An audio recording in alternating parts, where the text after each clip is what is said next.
Hi friends, ఆకాశం ఎప్పుడూ ఆసక్తికరమే. అంతరిక్షం అంచులు ఎక్కడున్నాయో కనిపెట్టాలనే ఆకాంక్ష మనిషిని సుదూర రోదసిని పరీక్షించేందుకు పురిగొలుపుతూనే ఉంది. ఈ విశాల విశ్వంలో తనకో తోడు ఉందా లేదా అనే సందేహం మనిషిని కుదురుగా ఉండనేయడం లేదు. బ్రహ్మాండమంతా వెతికి మరీ గ్రహాంతర జీవుల ఉనికిని పసిగడదామని మానవుడు ప్రయత్నిస్తూనే ఉన్నాడు. అల్లంత దూరంలోని తారల చుట్టూ కనిపిస్తున్న ఏవేవో నల్లని బిందువులు గ్రహాంతర జీవుల తాలూకు ఆనవాళ్లు కావచ్చేమో అనే అనుమానాలను కలిగిస్తున్నాయి.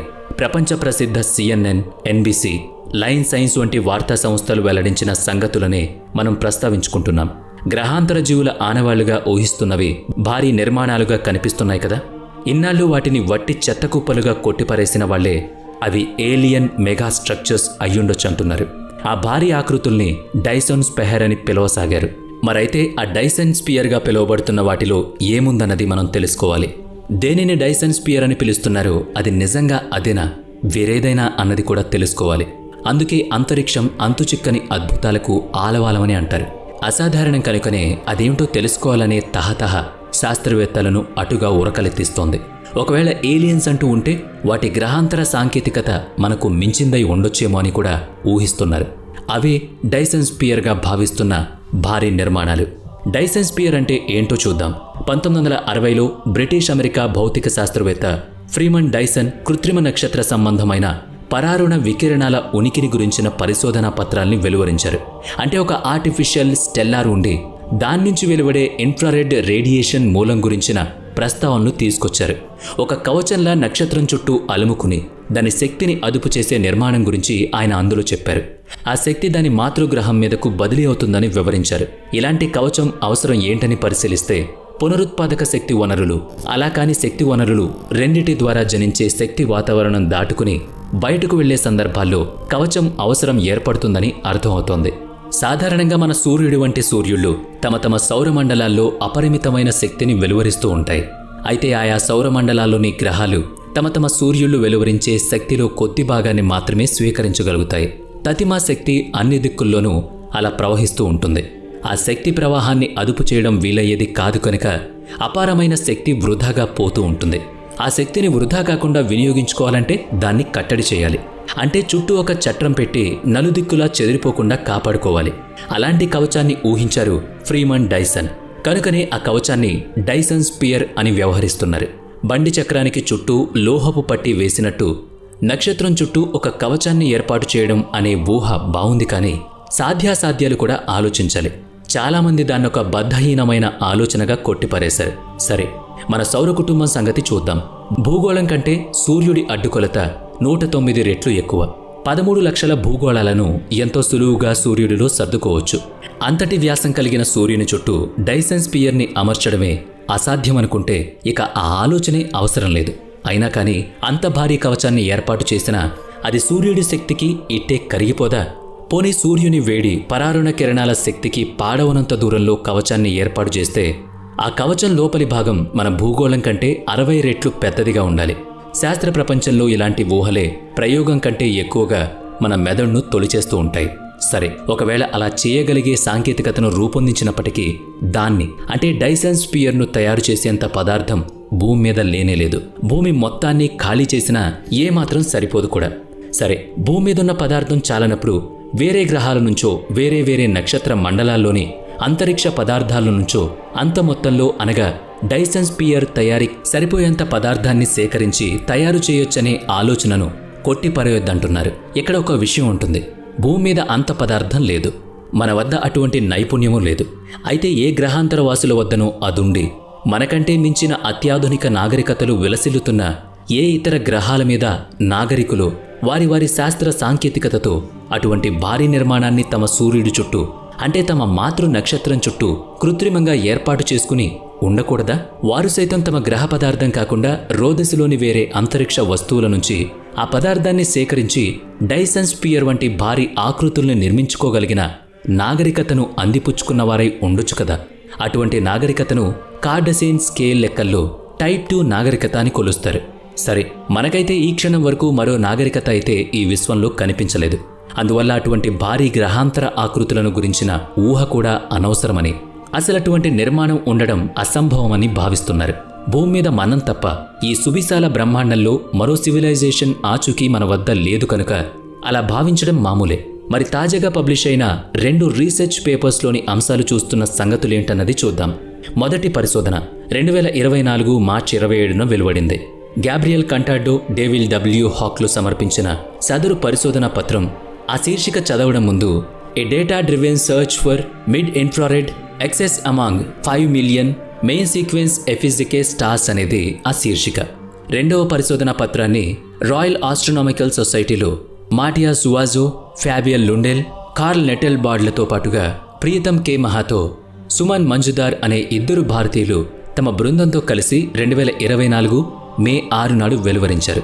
దాని శీర్షిక project Hephaistos 2 Dyson sphere candidates from Gaia DR3 2 MASS and వైజ్. ఇదిగో ఆనాటి నుంచి శాస్త్ర ప్రపంచంలో అల్లకల్లోలం మొదలైంది. అంటే డైసన్ స్పియర్ ఉందని తెలిసిందా అని ఆతృతగా ఉందా? చూద్దాం. నక్షత్రాలన్నీ తమలోని శక్తి స్థాయిలను బట్టి వేర్వేరు పరిణామాల్లో విద్యుదయస్కాంత తరంగాల్ని, పరమాణు కాంతిని వెదజల్లుతూ ఉంటాయి. అవి radio waves, infrared waves, ultra violet rays, gamma rays అనే 4 రకాలుగా ఉంటాయి. ప్రాజెక్ట్ హైపెస్టాస్ 2లో పరిశోధనలు చేస్తున్న శాస్త్రవేత్తలు ఎక్సోప్లానెట్స్, ఎక్సోస్టార్స్ యొక్క అనియమితమైన స్వభావాలను పరిశీలిస్తున్నారు. వారి ఫలితాలను గ్రహాంతర జీవభావాలతో సరిపోల్చుతుంటారు.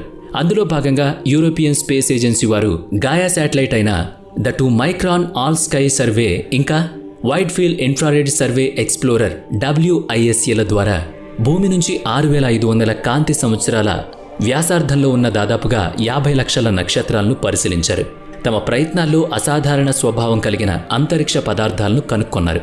ప్రాథమికంగా ఆయా నక్షత్రాల వేవ్ లెంగ్త్లో ఇన్ఫ్రారెడ్ ఎక్సెస్ ఎమిషన్ IEEని కనుక్కునే ప్రయత్నం చేశారు. అనగా ఆయా నక్షత్ర కాంతుల తరంగ దైర్ఘ్యాల్లో అదనపు పరమాణు వికిరణ ఉద్గారం జరుగుతుంటే అది గ్రహాంతర జీవుల ఉనికికి ఆనవాలు కానుందనేది పరిశోధకుల ఆలోచన. నక్షత్రాల నుంచి వెలువడే అత్యధిక ఉష్ణశక్తి సాధారణంగా అతినీలలోహిత కిరణాల రూపంలోనే ప్రసరిస్తుంది. ఇప్పుడు సదరు నక్షత్రాల నుంచి అతినీలలోహిత కిరణాల ఉద్గారం కంటే కూడా వేరే కిరణాల ఉద్గారం అధికంగా ఉంటే కనుక దాన్ని అసాధారణ లక్షణంగా పరిగణించాలి. ఒకవేళ ఏదైనా నక్షత్రం చుట్టూ డైసన్ స్పియర్ని నిర్మించుంటే ఆ నక్షత్రం నుంచి వెలువడే ఉష్ణశక్తి డైసన్ స్పియర్ గ్రహించుకుంటుంది. తద్మూలంగా ఆ కవచం అత్యధిక వేడిని సంతరించుకుంటుంది. ఆ ఉష్ణం డైసన్ స్పియర్ నుంచి ఇన్ఫ్రారెడ్ రేడియేషన్ అనగా పరారుణ వికిరణ రూపంలో బయటకు వెలువడుతుంది. అలా జరుగుతుంటే గనక అక్కడ గ్రహాంతర నాగరికతలు ఉన్నట్లుగా భావించవచ్చు. ఇప్పుడు అర్థమైంది కదా. ఈ పరిశోధనల ద్వారా ఇన్ఫ్రారెడ్ రేడియేషన్ని వెదజల్లుతున్న 60 నక్షత్రాలను గుర్తించారు. ఆ కాంతి వాటి శాస్త్రీయ లక్షణాల అంచనాలకు మించి 60 రెట్లు ఎక్కువ ఇన్ఫ్రారెడ్ రేడియేషన్ని విడుదల చేస్తున్నట్టు గమనించారు. సరే, అవి ఖచ్చితంగా నక్షత్రాలే అయ్యుండాలా? కాదనుకుందామంటే మరేంటి? ఒకవేళ నక్షత్రాలే అయ్యున్నా కూడా ఇంతవరకు మనం కనిపెట్టలేకపోయినా వేరే వర్గానికి చెందిన నక్షత్రాలు అయ్యుండాలి, లేదా వేరేవో అంతరిక్ష పదార్థాలు అయ్యుండాలి. మరో రకంగా ఆలోచిస్తే ఆ 60 నక్షత్రాల్లో ప్రతి దాని చుట్టూ ఏలియన్ మెగా స్ట్రక్చర్ అంటే మనం చెప్పుకున్న డైసన్ స్పియర్ వంటి భారీ కవచం ఉండి అది పరారుణ వికిరణాలను వెలువరిస్తూ ఉండాలి. ఆ 2 ఆలోచనల్లో ఏది తర్కానికి దగ్గరగా ఉందో చెప్పగలరేమో ప్రయత్నించండి. మీరు ఆలోచిస్తూ ఉండండి. ఈలోగా ఏం జరిగిందో చెప్పుకుందాం. ప్రపంచ ప్రసిద్ధ వార్తా సంస్థలు రోదసిలో ఏలియన్ మెగా స్ట్రక్చర్స్ ఉన్నాయని శాస్త్రవేత్తలు కనిపెట్టారని వెల్లడించడం మొదలు కాగానే శాస్త్ర ప్రపంచంతో సహా ఉత్సాహవంతుల మధ్య కోలాహలం మొదలైంది. డైసన్ స్పియర్ ఉనికి వాస్తవమే అని చర్చలు మొదలుపెట్టారు. మరి అది ఎంతవరకు వాస్తవం అన్నది మనము ఆలోచిద్దాం. ఒక్కోసారి మన శాస్త్రీయ అంచనాలను మించిన పరిస్థితులే అసలు వాస్తవాలుగా ఎదురవుతుంటాయి. మరీ ముఖ్యంగా అవి రోదసి విజ్ఞానంలో అయితే మరీ ఎక్కువ. ఆ 60 నక్షత్రాల చుట్టూ డైసన్ స్పియర్ ఆకృతులున్నాయని చెప్పేందుకు శాస్త్రీయ విశ్లేషణ చేసే సాంకేతికత ఇంకా మన వద్ద లేదు. ఇక ఊహను ఆలంబనగా చేసుకుని పరిశీలించిన ప్రాథమిక పరిశోధనాంశమే ప్రస్తుతం మన వద్ద ఉంది. డైసన్ స్పియర్ ఉన్నట్టా లేనట్టా అనేది తెలిసేందుకు పరిశోధకుల దృష్టిని ఆ నక్షత్రాల చుట్టూ సదరు కవచ నిర్మాణాలున్నాయా అనేది తెలుసుకునేందుకు ప్రయత్నాలు కొనసాగుతున్నాయి. అత్యధికుల సిద్ధాంతీకరణ ప్రకారం అంతరిక్షంలో డైసన్ స్పియర్ నిర్మాణాలున్నాయని చెప్తున్నారు. అదేమి అసాధ్యమైన సంగతి కాదంటున్నారు. ఆ 60 నక్షత్రాల్లో సుమారుగా 7 నక్షత్రాలు మన భూగోళానికి 1000 కాంతి సంవత్సరాల దూరంలోనే ఉన్నాయి. ఆ దూరం ఎక్కువే కానీ ప్రస్తుతం మనం ప్రయోగిస్తున్న స్పేస్ టెలిస్కోప్ల సామర్థ్యం కూడా ఎక్కువే. కాబట్టి వాటిని మరింత అభివృద్ధి చేసుకుని ఆ 7 నక్షత్రాల చుట్టూ పరిశీలించవచ్చు. పరారుణ కాంతిని అధిక మొత్తంలో వెలువరిస్తున్న ఆ నక్షత్రాలు ఏ తరహా నక్షత్రాలో తెలుసుకోవాలని అనుకున్నాం కదా. మనకు సమీపంలోని 7 నక్షత్రాలు M క్లాస్ డార్ఫ్ నక్షత్రాలని తేలింది. అవి మన సూర్యుడి కంటే చిన్నవి, మిణుకుమిణుకుమంటూ ఉంటాయి. డైసన్ స్పియర్ ఉన్న నక్షత్రాలు మాత్రమే కాకుండా మరి 2 అంశాలు కూడా ఇన్ఫ్రారెడ్ రేడియేషన్ను వెలువరించేందుకు కారణాలు కావచ్చు. మొదటి అంశం, సదరు నక్షత్రాలకు సమీపంలో నెబ్యులా గనక ఉంటే ఇటువంటి లక్షణం కానరావచ్చు. నెబ్యులా అంటే నక్షత్రాల గుంపు. దూరానికి మబ్బులా కనిపిస్తుంది కనుక నిహారిక అని, ఆకాశ గంగ అని కూడా మనం వ్యవహరిస్తూ ఉంటాం వాటిని. అంతరిక్ష పరిశోధనల్లో నెబ్యులా తరచూ అడ్డుపడుతూ ఉంటుంది, పొరపాటు పడేలా చేస్తుంది. ఫలితంగా చాలాసార్లు శాస్త్రవేత్తల అంచనాలు తప్పవుతూ ఉంటాయి. కనుక డైసన్ స్పియర్ విషయంలో కూడా మనకు కనిపిస్తున్న ఇన్ఫ్రారెడ్ రేడియేషన్ నెబ్యులాది కావచ్చు. అలాగే 2 అంశం, 2 ఎక్సోప్లానెట్స్ పరస్పరం గుద్దుకుంటున్నప్పుడు వెలువడే భారీ రాతి కలశాలు, భారీ ధూళి మేఘాలు కూడా అటువంటి అధిక ఉష్ణోగ్రత తరంగాలను విడుదల చేయొచ్చని శాస్త్రవేత్తలు చెప్తున్నారు. వాటిని మనం డైసన్ స్పియర్ నుంచి వస్తున్న పరారుణ కిరణ ప్రసారంగా పొరబడుండొచ్చు. అంటే అటువంటి గ్రహ తాడవాలు, వాటి విలీనాలు ఆ 60 నక్షత్రాల సమీప ప్రాంతాల్లో జరిగి ఉండొచ్చనేది ఒక సంభావ్యత. జేమ్స్ వెబ్ టెలిస్కోప్ను ప్రస్తుతం మన సమీపంలోని 7 నక్షత్రాలను పరిశీలించేందుకు వినియోగిస్తున్నాం. అది అందించే సమాచారాన్ని విశ్లేషించాక శాస్త్రవేత్తలు ఒక నిర్ధారణకొస్తారు.